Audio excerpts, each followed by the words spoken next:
చెన్నైలో global star Ram Charan కొత్త cinema game changer pre release event ఈ రోజు జరగాల్సి ఉంది. తమిళ వర్షన్ ప్రమోషన్స్ కోసం అక్కడ భారీగా ఈవెంట్ ఏర్పాటు చేశారు. అయితే ఈ ఈవెంట్ క్యాన్సిల్ అయినట్లు వార్తలు వస్తున్నాయి. ఆఫీషియల్ కన్ఫర్మేషన్ లేదు, కానీ క్యాన్సిల్ వార్తలు మాత్రం మీడియాలో హల్చల్ చేస్తున్నాయి. దీంతో తమిళంలో ఉన్న మెగా అభిమానుల్లో నిరుత్సాహం నెలకొంది. ఈ కార్యక్రమానికి చెర్రీ తెలుగు ఫ్యాన్స్, తమిళనాడులో సెటిల్ అయిన తెలుగువారు భారీగా తరలివచ్చే అవకాశం ఉందని అంచనా వేశారు. ఈ మేరకు అక్కడ పర్మిషన్స్ తీసుకోవడం, ఈవెంట్ కోసం భారీ ఏర్పాట్లు చేశారు. అయితే లైకా ప్రొడక్షన్స్ తో శంకర్ కు ఉన్న సమస్య వల్లే ఈ ఈవెంట్ రద్దు చేశారని చెప్పుకుంటున్నారు. తెలుగు, తమిళ, హిందీ భాషల్లో రూపొందిన గేమ్ చేంజర్ జనవరి 10వ తేదీన గ్రాండ్ గా రిలీజ్ అవుతుంది. శంకర్ తమిళ డైరెక్టర్ అవ్వడం, RRR తో చరణ్ మంచి క్రేజ్ సంపాదించుకోవడంతో తమిళనాడులో కూడా సినిమాను గ్రాండ్ గా రిలీజ్ చేసేందుకు మేకర్స్ ఏర్పాట్లు చేస్తున్నారు.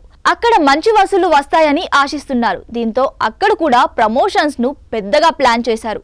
చెన్నై వేదికగా ఏర్పాటు చేసిన ఈవెంట్ కు పలువురు తమిళ సినీ ప్రముఖులు ముఖ్య అతిథులుగా వస్తారని టాక్.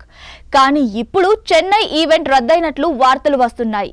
అన్ని ఏర్పాట్లు పూర్తయినప్పటికీ మేకర్స్ నిలిపివేశారని సమాచారం.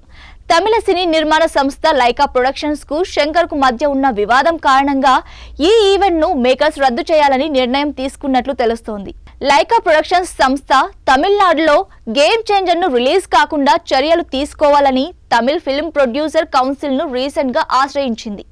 తన చేతిలో ఉన్న ఇండియన్ 3 సినిమాను డైరెక్టర్ శంకర్ పూర్తి చేసే వరకు గేమ్ చేంజర్ ను రిలీజ్ చేయడానికి వీలు లేదని డిమాండ్ చేస్తోంది. అయితే లైకాతో చర్చలు జరుగుతున్నాయని, మూవీ అనుకున్న తేదీకి రిలీజ్ కానుందని తెలుస్తోంది.